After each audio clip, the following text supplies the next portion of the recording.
I think it's going to be interesting to see what the world of TikTok looks like in another year or two, because I absolutely believe that is the next big platform that's growing.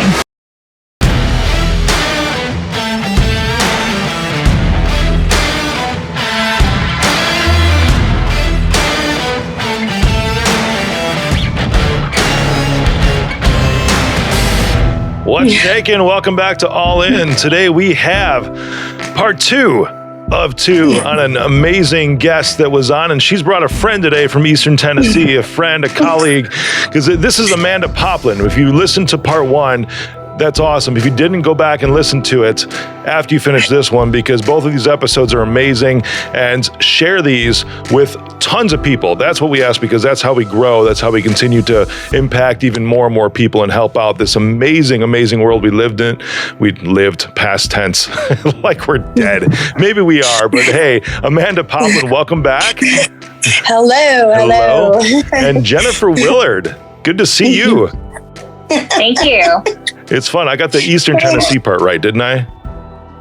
Yeah, you got the East Tennessee part right. Really cool. I like that. So what I have about you, Jennifer, is that you studied transportation, but you're really in the marketing arena, right? And this is cool. You're a graduate of the Disney Institute, right? As a Disney Imagineer. Was that also in marketing for them, or what did you do for the Disney Imagineer stuff? I didn't even know this. Yeah, he's like got a secret intel that you don't even have, Amanda. So yes, I've been here in the Myrtle Beach market for a while now. I have a very diverse and different background in marketing than your normal person who just stays in one industry. I did start my career off in public transit. I actually went to college at CCU for elementary education. And while I was there, started working at the Transit Authority and thought, well, hey, okay, maybe I'll stick with this for a while. So I actually went to the University of Wisconsin in Milwaukee for degrees in public transit management and rural transit development, which is a very unique industry. I worked there at the Transit Authority for 6 years, and then I moved on to hospitality and tourism with Ripley's Aquarium and all the Believe It or Not properties here in Myrtle Beach. Wow. Worked for them for a couple of years as the director of marketing. And then after my stint at Ripley's Aquarium, I moved on to Medieval Times Dinner and Tournament, which, as we know, is a national brand dinner and show. And I worked at Medieval Times as the director of marketing and sales, as I call myself, the marketing princess, for 10 years at the castle here in Myrtle Beach. So I worked at 7 of the 9 Medieval Times national locations as the marketing princess. And then after that, I moved on to the resort industry with Blue Green Vacations, which is, national timeshare brand. And Myrtle Beach is one of their biggest markets in the country. So I was over 5 resorts here, as well as managed several welcome centers and a lot of different associates in marketing and sales and development. And then moved on to Beezer Homes in real estate and construction. So now we have started our own digital marketing fund, and I'm like the marketing behind all of that. So I have a diverse background in marketing. I'm floored. I'm impressed. To summarize, Jennifer knows her shit. Yes, pretty much. Okay. Wait, are we allowed to say this on podcasts? It's just tagged. That's all good. Yes. But no, that's incredible, because now you're doing all the digital side of things. So, it's so as you kept going, but in that whole thing, you didn't talk about being a Disney Imagineer. How did you? Oh, sorry, forgot all about Disney Imagineering Academy. Yes, Disney Imagineering program was one of the fun things that I thought along the course of my way would help develop me as a marketing and creative engineer, and would help diversify my career. So yes, I actually went to the Disney Institute. They offer a variety of different classes. You get mouse ears with little graduates on them at the end of this program. So that was a fun creative course in marketing and strategic development. As Walt Disney says, the way to make it happen is to just do it. You hear that, Bob Chapek? Do you hear that? Because I don't know if you follow that these days. Okay, I'm just saying. Yeah, That's amazing.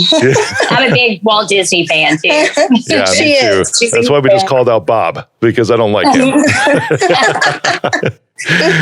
Anyways, that's awesome. So digital marketing, there's a lot of misnomers about this that exist, even yesterday, because I was at a client's on the cyber. I was there to just talk about some of the cyber stuff, right? Because they're shifting directions. It's a law firm. They want to streamline, do a whole bunch of things. They've been using the same platform for 10 years. And this poor dude, he's been a client for 10 years, right? And he's had a lot of insider threats And even one of the stories from him is actually in my book, Situational Ethics, from an attorney that was trying to siphon off case files to launch her own firm. Her own firm failed before, but then she was trying to use this to jumpstart another one. It was so cool because, we had screen recordings of her entering in a credit card number to purchase a Dropbox subscription on her own to upload all these files. She's done, disbarred. It was awesome. That's a, oh my God. Oh, there's no, oh no. She crossed the line. There's no, oh no. It's like, sorry, you messed up. So, and that's what we do. But I feel sorry for the dude because he's had this happen a couple times. We won't talk about if he's attracting this or not. But it's like, I've got 5 years left. I'm like 62 years old. And, what I've done all these years is start to, get my name out there. It's PR. I need PR. I hired these people for PR. I'm like, dude, what does PR mean to you?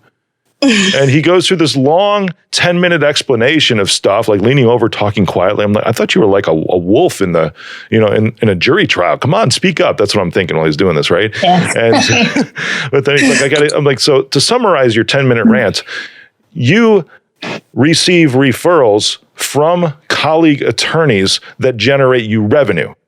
So you need to keep yourself in front of them and top of mind. He's like, yeah, that's it. So in one sentence right there, that's what PR means to you. Cool. He's like, yeah. And then I think we need to use LinkedIn because it's free and we're missing out. I got this list of 500 names. I've got 1,000 connections on LinkedIn. I'm like, 1,000, that's it. Right. Mine's abysmal then. I know, right? But then his wife's in the room too, and she's like, "Yeah, I don't think LinkedIn matters because it's just all of his, his friends and everything." I'm like, "Here's the deal: nobody under the age of 40 knows you exist."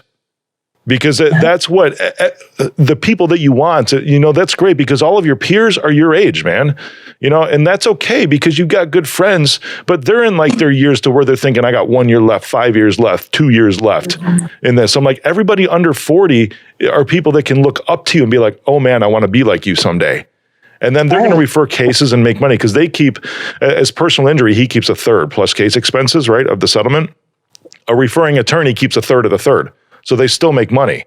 It's really cool. Yeah, how that works. Yeah, so if it's a $1 million settlement, he keeps roughly $350K. The referring attorney gets a little over 100 for not even doing the work. That's how this structure works. Yeah. So like multi-level marketing in the simplest form. I know, right? Yeah. So that's what So I'm trying to explain this concept. And as I said this, because one of the things that I love about what we do, outside of the cyber stuff is we were going through this and like defining our purpose and our core values and everything. I'm like, we like to create holy shit moments. Mm-hmm. Yeah, and then at this table, his wife goes, holy shit, you're right. Nobody under the age 40 knows he exists. I'm like, yes, I know. Like, that's what LinkedIn is for. So then I just kind of walked him through these things, but what's your experience, Jennifer? I mean, you guys have a digital marketing agency. Is that your biggest hurdle is education? Yeah. Education of the client. Educating the clients. Absolutely. I'm a huge believer in LinkedIn. If you check my profile, I have probably 7,000 plus connections. I have like 200, I think. You need to get on that. No, part one, Amanda really drops her props all over the place for real. Because it just incredible. Just like a huge download of cyber knowledge. It was intense. It was amazing. Yeah. Now you know the reason why I only have 200 people. Yeah, you're in the cyber space. I'm in the public relations, and I need to be LinkedIn realm. That's great.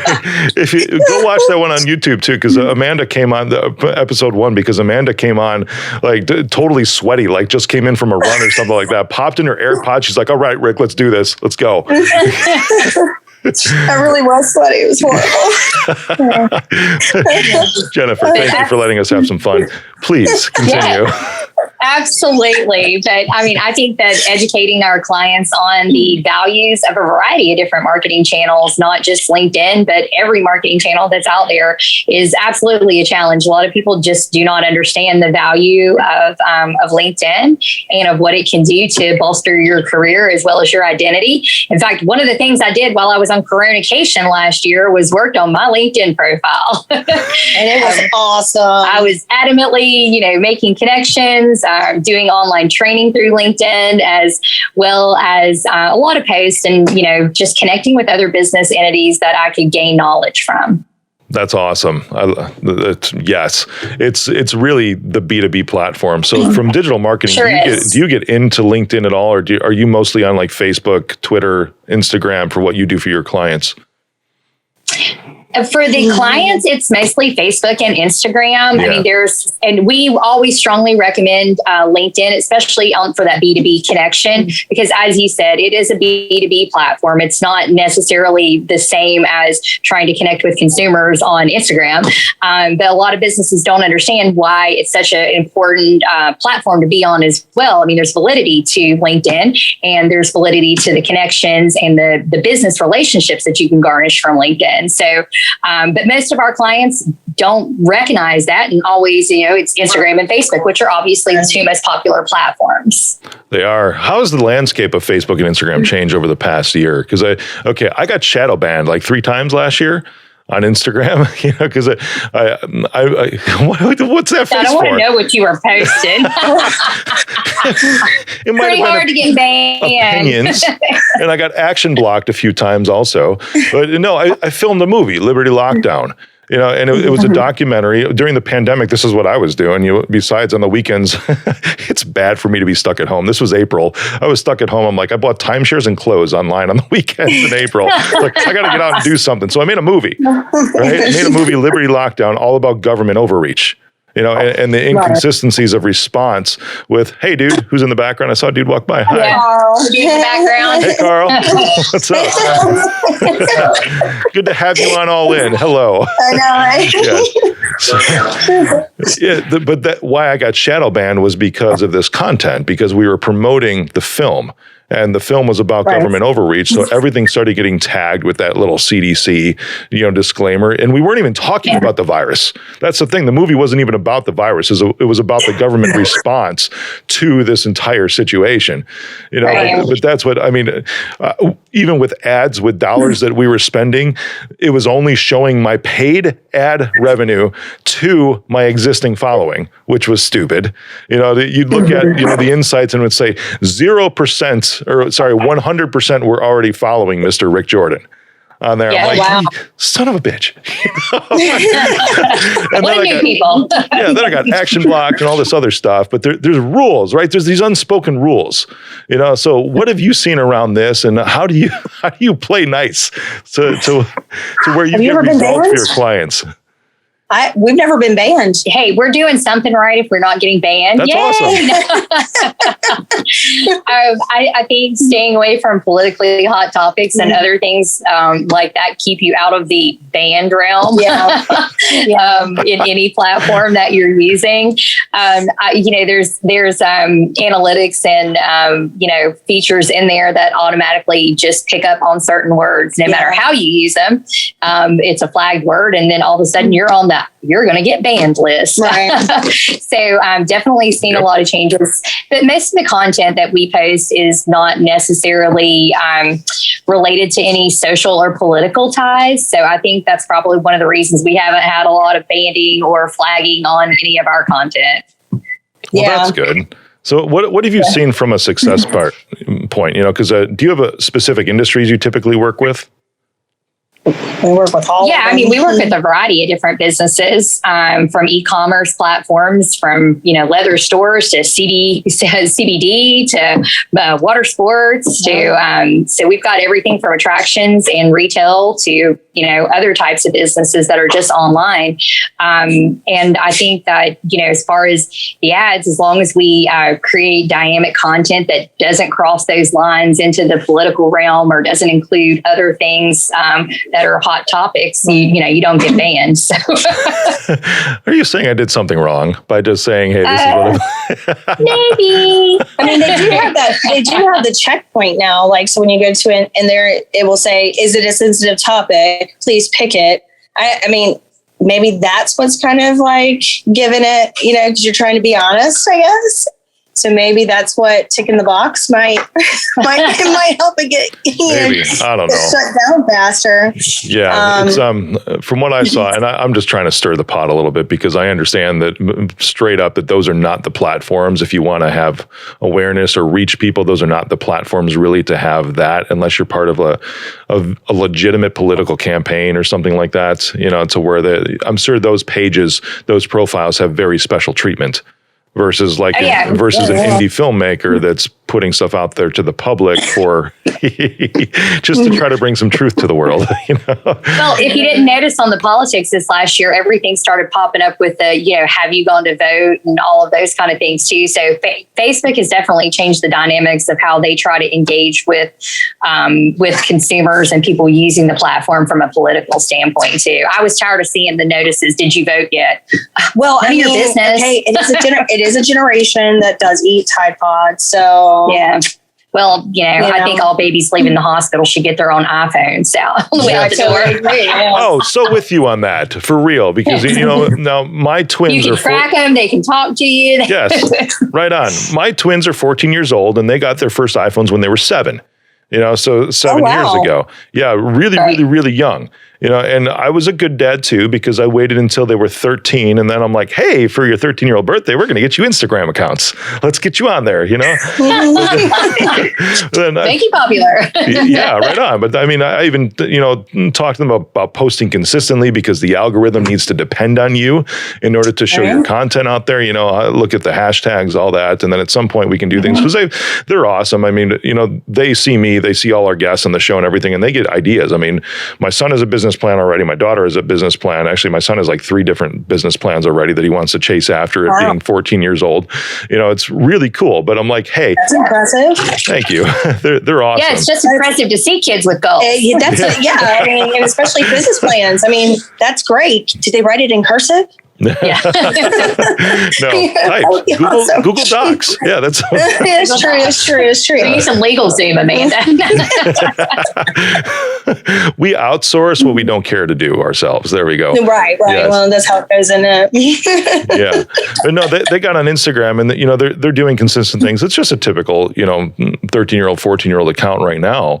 But at some point it will have a purpose to it, But right now it's just teaching the consistencies in the algorithm, and it's awesome to see them use this. The shifts that you've seen in Facebook, but you talked about, hey, Facebook is getting involved and saying, hey, did you go vote? Isn't that just a data collection tactic? I think there's deeper tactics to it. I think it's a data collection tactic. I also, think that it's an engagement. I think there's a multi-level prongs to the attack of what they're trying to do with that information. I question it a lot. What I saw last year, really deep dived into it, we probably hurt our heads so bad. Yeah. Yes. Because it does hurt, when you think about that stuff.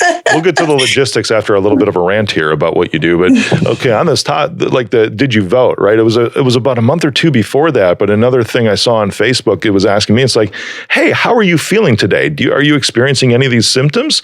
Or for COVID. Yeah, exactly. But it was like, please answer even if you're feeling healthy. Or it was like, have you gotten an antibody test? Have you gotten a COVID test? All this other stuff. I'm like, you just want more data, because this thing came about, and this is a good topic for tech for both of you too, because this is a shift, right? Because you can go on Instagram, you can go on Facebook, and you can see all these digital marketing gurus that exist out there, right? And none of them, not none, but most of them are not worth even the money that they spent to even put that ad in front of you to begin with, because they don't know what they're doing. But now they're really, really screwed after just this past iOS update, right? Because Apple's really locking down on privacy on the phones. So what's the transition with that? Because there's been heated battles over the past 6 months between Apple and Facebook. How has that affected your business and what you do? My phone just died. Oh, we got you. I know. Let's see. I can hear you. Can you hear me? All right. Can I hear you now? Yep, we can hear you. Yeah. Okay, my phone just died. I forgot my phone was dying. I'm so bad at that. Whoops, it's okay. We got you. Does it sound better now? It's with the microphone. it's a little underwater-ish, but it's okay. We'll work through it. I can hear you. Can you hear me? Yeah, we can hear you. Okay. I just couldn't hear you after that. It was so weird. So weird. No worries. No worries. Did you hear my question by chance? No, unfortunately, we didn't. Oh, no problem. So the past 6 months, there's been this huge battle between Facebook and Apple and, around privacy, because Facebook, of course, makes all of its money off of ad revenue. And then there's Apple over here that's saying, they're trying to, I swear it's just positioning. That's all that it is, which is good, because they're starting to notice, hey, people are collecting my data without me really giving consent, or they're not really being transparent about it. But guess what? Apple got in trouble for that many times too. But now Apple's saying, we're going to introduce all these features, because there's things on your phone called a device ID, which tracks you, and things listen to you. We'll just put it that way. And then they show up on your Facebook feed as ads. So there's ways that Facebook has tracked these, and this. Can you help everyone who's listening? What was the Facebook Pixel? Does that even apply now? How do you target people? How does somebody get targeted for these ads in the first place? I mean, I noticed, especially because I actually just did a series of Facebook ads for a client, and I really didn't actually have any difficulties targeting the people that they were looking for. Nice. But I did go, by age, and it does say by preference, just because they might, their cookie data. So everything that's kind of on the back end, is not, probably as well as, as available as it had been before. The Facebook realm is still the algorithm's still there. I mean, they like stuff. They're going into that, that whole arena, just the way you would if you were going to Google and typing up searches. And I haven't noticed a lot. There's a lot more breakdown in the demographics and market segments that you can now select for any particular ad content. Now that they have the new ad center, and I did a series of campaign ads for another client, leather specifically, which is a very specific demographic. Yeah. I mean, we're talking Fabio, Lorenzo Ball, that kind of stuff, Myrtle Beach Bike Week. So breaking it down to people who ride motorcycles, who love leather, who, are interested in those specific topics. There's a lot more breakdown options as I'm looking into the dynamics of it now. And with the Pixel implementation on Facebook, I always have to ask myself when Apple does something, if that's so they can outdate Apple 10, 9 phones, because it tends to lock down some of the older versions of the phone when they implement a new operating system. It's like the old computers that you have can't read any of the new files. The new computers, you have to read all the old stuff. And so when you've got an older Apple phone, is that a way to, kind of eliminate those from the system? And some of the elements that, also, legitimately, some of the elements that they had in security features are not available on a 10 that's now on the newer version of the Apple phone. So I think the new pixelation is definitely a controversial kind of thing. And I mean, it's a process to make sure that your pixels are in place with the website and that all your algorithms are in tune with your ads, so that you are hitting the right audience segment. So, I mean, I've seen the code. I mean, I looked at the code briefly. I didn't look at it in depth, but it looks like the same thing that you would do. Kind of reminds me of just like one of those tags that Google had. If you wanted to run a specific campaign. Yep. That's what it kind of reminded me of. That was just me glancing at it though. And I want to know, did it shut down any of the old Apple phones? That's what I want to know. Yeah. Sure. Yeah. Did we break the internet? Really not. This is ever shifting, and I mean, just by the sheer amount of knowledge you just hit me with, that's the differentiating factor between you and all these other digital marketing gurus that exist. Because to me, there might be some element of trial and error, but all they do is trial and error. I don't think they're really looking at data, and I've dealt with digital marketing agencies like that too, because unless they can provide you, if you're working with an agency, unless they can provide you with hard data to make the decisions based off of, they're just guessing, right? Right. Yeah, you got to get granular with who's your demographics, who's your client. Yeah. The closer you can pinpoint the better you are. I mean, being in, we'll just use, the construction industry in new homes. I'm working with a client whose home started at $500,000. So when you look at what potential market segment of consumer can afford those level of homes, I mean, it's a very specific demographic. Right. And the more granular that you get with selecting your demographics, obviously, hopefully, the higher odds your campaign results will generate, a better ROI. Yeah. And I pretty much, I couldn't even imagine running anything that was not specific. Oh my gosh. And then just perform so poorly. Yeah. And I try to get super granular when I look at the different types of consumers that I want to add into a campaign set. So that, I understand what is the price point? What is the age group? What is is it males? Is it females? Like, is it people with an active lifestyle? What are the unique sales points that will attract that particular consumer to the ad creative as well? Yeah. It's kind of like, I can't even liken it to something, but it's kind of like, hey, I kind of want to live at the beach, but all you're getting is mountain homes.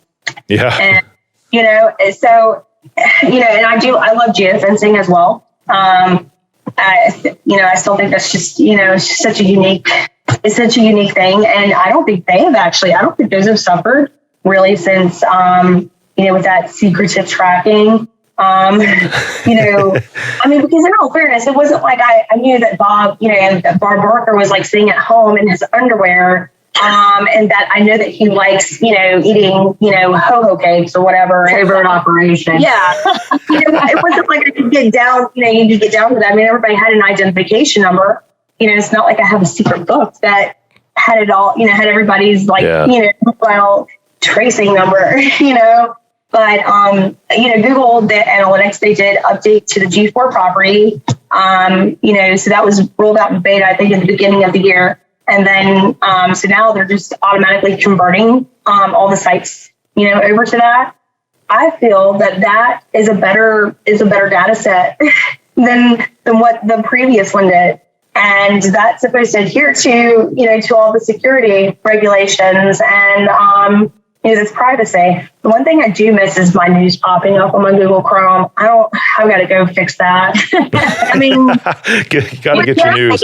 Yeah. I mean, it really hit every point that I liked. I mean, it had computer stuff. It had, just like I could have just anything and everything. And I didn't have to go search it. Now I can't. Now it's not on Google Chrome. Yeah. There's the limitations on that. Sure, you're a little more private than what you used to be, which is cool. You talked about geofencing, and I think that's huge for these too, because I've seen this be a miss by other digital marketing agencies with the geofence. Because if you're a dentist, let's use this example, you're trying to drum up business by bringing people in for cleanings. You're not going to have people driving 100 miles. to come to your dental practice. That's like common sense stuff here. But then I saw something on a Facebook group that I'm a part of. This is in IT, right? And there's this guy out there getting a bad rap. I won't say who he is on the show, but afterwards I will, regarding IT firms. But in this group, one of them was talking, one of the actual IT business owners was saying that they paid somewhere around, like ad spend was around $600 and they got 65 leads out of it. And there were so many people that were saying, this was their campaign set, right? They had $600 in ad spend and they got 65 leads. Of course, it reached thousands of people with that, tens of thousands of people, but they got 65 that responded to this ad. So 65 actual leads to call on that said they're interested. So I'm looking at $600 and they're like, oh, geez, I would never spend that to get that amount of leads. And I'm like, guys, that's like $10 a lead. Are you kidding me? That's actually really, really good to pay $10 to get a legitimate warm lead in your hand. I was going to say what's really important is how many of those leads are conversionable. Yeah, how much they close. Yeah, which ends up being real business to you. Yeah, exactly. But out of 65 leads, let's say you set an appointment with 20% of them. That's 12 appointments-ish, right? 12 appointments-ish. That's a really good statistical rate. Yeah, that's awesome. Right on. And then you go down, let's say you close 20% of those, or let's say you even suck and you only close 10% of those. That's 1 to 2 closes on a contract. Okay. That's, at somewhere between 30 to 70K a year for a managed services contract. And you paid $600 to get that revenue. Come on. Much. Yeah. Well, when you break it down to that, it absolutely makes sense. But sometimes when people see the bigger spend and they're like, oh, just like what you said, the reaction is, that's not that good when it really is. that's when you have to get down to really breaking down the numbers and the dynamics. Yep, Yeah, for sure. I feel bad. I actually had a client one time. They were spending. My face went completely numb when I finally pulled all of the data from their ads. And this is circa 2000. I think it was 2013. So it was a little bit more difficult to kind of compile that data. So I got really good at it, and I learned that they spent almost $500,000 and between Bing and Google ads that year, and only $40,000 of that was generated. I've never seen anything. That's when you're in the negative. Yeah, I was like, these people need Jesus. I mean, they don't need me. And unfortunately, I wasn't equipped for it. It was the first time I ever got fired by a job. But I mean, I've never worked with anything so astronomical, and it wasn't like they were selling, I mean, it was like fences, stuff that you'd order from online and, have shipped to your home. So I've never seen anything as bad as that to date. It was just for horrible. Sure. On the dollar side, so let's go back to the example of a dentist, right? From a digital marketing perspective, because that is a typical ad that I know exists, hey, come in for a cleaning or something like that. Here's a $27 cleaning when normally it's like $200, whatever. But it's called a loss leader in business, right? They're losing a little bit of money on it just to get more people in because they clean them, they x-ray them, then they find cavities, and it's like, oh, you need some more work, we need to drill, all these other things, right? The loss leader gets them in the door. For something like us, when it's online, there's also a lead magnet, which could be a swipe file, a PDF, or something like that in our industry. But that initial offer is a loss leader. Typically, you lose money on it to gain more money on the backside. What's a typical spend for someone that's never been in that? So let's say it's a single dentist or something, because here's a question I know a lot of agencies ask, well, what's your budget? And the answer is typically, well, I don't know. I've never done this before. So, can't you tell me what my budget should be? Where do we start? How do we go? How do you start with those virgins in the digital marketing space?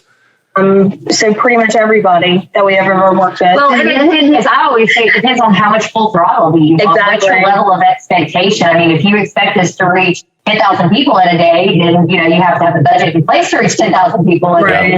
So, I mean, my first question normally when they say that to me is, what's your level of expectation? And, how much business do you realistically want to generate in a specific period of time? Let's set some goals. Let's say we want to have 50 leads come in and you want to have 20 conversions out of those 50 leads. So how many people, so it's just breaking down the numbers and figuring out where is that spend. But on average, I mean, a good place to start with the digital marketing spend for a brand new client, somewhere not even going out full throttle out of the gates, is probably around $500 in my opinion. Just to start out with a simple campaign. But that has to, depending what their goals are. Again, I mean, my prerequisite is if you don't have decent SEO, I really will not. I won't take you on. Because I'm like, well, you're just going to give me your money at this point, and it may or may not work. There's several different factors. Well, that's when the infrastructure around what you do needs to be in place as well. Right. A lot of people don't realize that, hey, running Facebook ad campaigns is not the end all be all to your, to your ROI and to what you do as a company. That if you don't have the proper infrastructure all the way around, from website to all your social media channels in line, that you're not doing yourself any favor with your digital imprint online. Yeah. I mean, there's so many factors that go into that now. I mean, Google, constantly is changing the algorithm. And then when they did the one about 3-4 years ago, that really kind of screwed me up. But I know it screwed a lot of people up. And it was very difficult to understand. I had to actually reread it 3 or 4 times just to start understanding it. And now it's just content is king. It really is. It's like, they look for, anchors having more than 500 words on it. As I call it, shot videos, shot pictures. Yep. That's it's shot content. I mean, that's what it's all about nowadays. We don't pay attention to things that are normal. We all pay attention to things that aren't normal. That's great. We all pay attention to that weird stuff, but ain't nobody paying attention to the normal ad. Yeah. There was I don't know if somebody sent me a meme or something like that at one point in time, but on Instagram, in order to see some of these, some of the posts, a lot of these large accounts, I'm talking like millions of followers on Instagram that are posting these videos, the humorous videos. You have to follow them. They're private accounts, right? So you have to request. So I'm assuming that's it. One of them was kids getting hurt. That was this profile. And I don't know, because I go through, because I don't, I've got almost 300,000 followers on Instagram, but I only follow 300 something, because when I go on, I like to engage with things that actually interest me. I don't go on there to meme or anything. I'm there to connect with people, there to almost do a lot of one-way communication to say, hey, good job, read my comments on things, all of that, my DMs. And this one, I don't know. I haven't seen this profile ever, to my knowledge, and it came on today, but that was the thing. It was like somebody was like jumping into this ocean or something, and it's a thing where they like slip back and they crack their head on the dock or something like that. I was like, oh God. So then I go into the profile that's all that, people like raking their backs and doing all this stuff. I'm like, unfollow, please. But that's it. It's like people pay attention to stuff that's not normal. No, well, I like taser videos. I was going to say, I think that's what's made TikTok so popular. That's right. Yeah. You've looked at the weird videos on TikTok. They make no sense. But I have enjoyed a few hours of that. Hey, you have to see trailer trash, Tammy. That's right. You haven't seen trailer trash, Tammy? Yeah, no kidding. One of my favorites, if you can find it, it was this woman. She was like, I got 3 looks. That's all I know how to do. It's like I'm a mom, a homeless man, and a hooker. She like did all these 3 things, like like sweatshirt for the mom or something like that. Or I don't know if like the mom holding pads. That's it. I got my team telling me where it's at right now too. I saw this thing, but then she goes like total like hot dress for the hooker. It was hilarious. That one I died, but it's not normal. But it caught my attention. I've never seen that many people actually do lip syncing, as I really should say, so very well. Yeah, no kidding. Yes, my girl sounds like a guy. Vice versa, or the dogs. Yeah. Let's talk about TikTok real quick, and then there's also Clubhouse that I want to talk about, because the big 3, the big 4 if you include LinkedIn, right? I'm talking about social media as if it's the airlines now. But of course, you've got Facebook, you've got Instagram, which are really Facebook because they're owned by Facebook. Yeah, they are the same. Yeah. Twitter, LinkedIn. But then you've had a couple others, like Parler was last year, and then of course they got killed off by the reasons that you would expect. But then there's, Clubhouse pops out of nowhere, right? And Clubhouse started to take off, but then you saw their downloads in February just freaking tank, right? Like go way, way down. And the agency I was using, the branding agency, because we hired a new firm around February this year. It was around that time or something. But they're like, you got to get on TikTok. You got to get on Clubhouse. And I'm looking at these things. I'm like, that looks like a waste of my time, And I've been in some Clubhouse rooms with some pretty cool people. But then I look at how you have to be successful on that. Like, you got to have your phone on all day long, and just to be in these rooms. I'm like, it's like I'm doing things here. Like I run a real business. I'm not looking to be a Clubhouse star.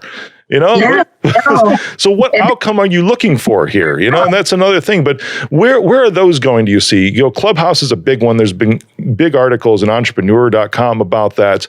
Where's that one going? Where's TikTok's future? Do they even matter when it comes to like the big 4 that exist right now? That TikTok, I do think TikTok will be nice, TikTok has taken such a strong hold on the younger generation, between that 16 or 14 kind of to 20 something age, and then the older generation. It's funny, the demographics when you look at it, because Twitter, even within itself, is a whole nother animal, as I call it, on a social media platform. I mean, you get a lot of celebrities on there that are huge tweeters that don't necessarily do TikTok videos. Like the celebrity status hasn't reached TikTok, in my opinion, yet. Twitter is still the place and Instagram for celebrity kind of posts and celebrity content, if you're looking for that level. TikTok hasn't quite gotten there yet. I haven't seen the quantity of celebrities and stuff. You're absolutely correct. So I think it's just you see Kevin Hart trying to do some stuff, but but that's amazing because Kevin Hart does everything. Still, he's on his phone all day. He's out a lot too. Like wish I can have him, I can drop my body off with him and let him work it out and just return it. Yes. Funny. But I mean, inevitably, I think TikTok actually is a platform that is starting to take hold in the younger generation and with some of the older generation too. I don't know if it's the grandkids encouraging, so because somebody's obviously got to push that content on them. I think it's going to be interesting to see what the world of TikTok looks like in another year or two, because I absolutely believe that is the next big platform that's growing. I mean, I'm impressed just by the stats that I've seen just with the ads. I can't wait till Kim Kardashian gets her TikTok thing. Yeah, no kidding. Yep. I'm actually surprised she didn't put those pants on. And then everybody, even men would wear those. Even men would be wearing those things. The white leather chaps? No, I'm talking about the butt waffle pant type. Oh. Those Amazon ones? Are they Amazon? I don't even know. I thought they were, yeah. But they everybody was buying them. Yeah. And everybody. And I actually saw one person who did not need to buy them, did not help them. Sure, it wasn't. No, it's the only person today that I have seen. I was like, man, that went really wrong. That's great. Yeah. So Clubhouse is not one that I've been particularly active in. I have an account, but again, TikTok to me is the platform that I see that's really taken a launch in comparison to some of the other options that were out there. And for whatever reason, TikTok is just taking its hold. Yeah, I mean, they're selling power heads with beans in them, and then they're sold out of it. I'm like, hey, where do you get more of those? No kidding. Clubhouse is, because in some of the circles that I'm in, Clubhouse is really taken a hold amongst it's really an incestual community. It's like the entrepreneur community, like online coach community. And that's who I see a lot of the, almost like because there's also even if you want to call them pseudo celebrities, but they're almost like seminar celebrities, in the business world. That's where that's where they're really known, is within the seminars, but that's about it, and so they're going on Clubhouse. And of course they're selling the coaching programs, or digital marketing stars are on Clubhouse too. You're missing out, girls. Come on now. We're okay. Let's put that on our list of stuff to do. We'll no, because we'll attract the most special needs ones. That's right.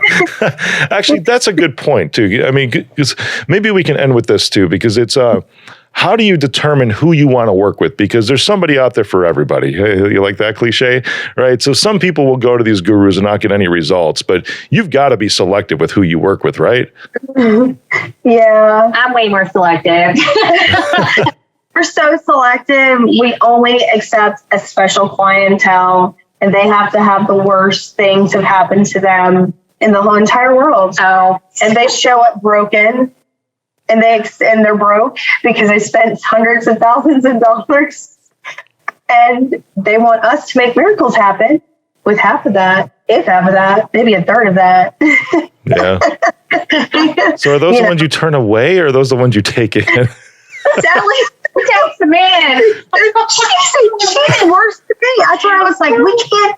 I said, both of us cannot do this. Like, this cannot be her fate. I was like, I thought I was bad, but she takes the cake. I was like, I just throw Skittles at him. So you're looking for those. I mean, and this is typical in this industry too, in the digital marketing space, is people will spend a boatload of money with lots of different agencies. I've been that person, and not see the results. And then, there's no focus on data. There's no focus on the actual outcomes. It's just like, hey, let's just throw some ads up there and guess at the whole thing. And what's amazing to me is like just how, because we are, and because we're around the same age. Like she's just a couple of years older than me. But what? Right. We had to work like really, really hard, and we had to be really 10 times better than most people. So there's not a lot of people who actually have the caliber of talent that, that Jen and I can both, Well, in my selection process, Amanda, and we are very selective about who we work with for sure. I mean, there's some clients that we've had to say, yeah, this is just not really our cup of tea, or not an industry fit for us, for whatever the dynamic reason might be. There's been things I've turned down because I said, I just don't feel like this is in my wheelhouse, and I can't give you the level of, expert opinion and advice that you're seeking for this. So I think we definitely try to be real honest and real open with the clients and make sure that whoever we take on from that point, we are able to generate the type of results that they need, that whatever they're doing is within our wheelhouse and that within our capabilities, and that whatever product that they're offering is something that we feel good about, pumping out there and promoting and, as I say, throwing skills at it. We've taken on sports clients this year. I don't watch football or basketball or really anything. I just like the players. She's really well informed. And then we have a milk clinic client, and they sell the life of an alpha male. So, rejuvenation. She was quite surprised when we got in there talking about all this stuff. I'm like, I know all about that. And I was just like, what? How do you know all about this? Like, why would you want to know? That's funny. We definitely try to make sure that we completely understand our clients, and that if we do select to work with someone, or that we have a good understanding, a good grasp on what their product is, what they're trying to do, and what they're trying to accomplish. And it's unique. It's a unique program. We're just unique in that sense. Like, everybody's individual. You don't get cookie cutter box stuff, which I think is, just really the downfall of the digital marketing realm. Because there's so many. I used to just have fun with the kids that would call me and be like, "Really? Oh my gosh, you're telling me I have traffic driving away from my website? Is it on page 1? Yeah. No, it's page 5. It's that's the reason why it's there. It's like, please leave me alone." I was like, go read a book. I understand what you're saying. That's awesome. And there are so many people that are actually selling these services and making a boatload of money, and they don't have to produce or show anything. And Jennifer and I sit here and we're just like, if we can't get the results that we want to achieve, we'll go, then I just don't think this is going to be a good fit. And, well, clients do have levels of expectation, and they want to see their ROI on whatever their investment is. So it's important, as whatever we're performing, whether it's postings, content development, press releases, event facilitation, and whatever we're doing is acceptable and able to produce the level of expectation that the client set for. She sold out cat CBD pills, Yeah. Clients need CBD too. Apparently they do. and the woman was sold out. Like, she said, she was like, I don't even know why we're selling out. Kitties need CBD. And then, come to find out, she went back to the post and she had posted about the cat, and she's like, oh, okay, that works now. That's awesome. Thank you for focusing on results too with that, because that's another thing that I see, and there's not many out there that are that way. So I appreciate that, because you're right. I've experienced that too myself, is with a branding agency or a digital media agency, is there's no focus on results for the most part. It's just, we're just going to do this stuff, and just because we need to do this stuff. Yeah.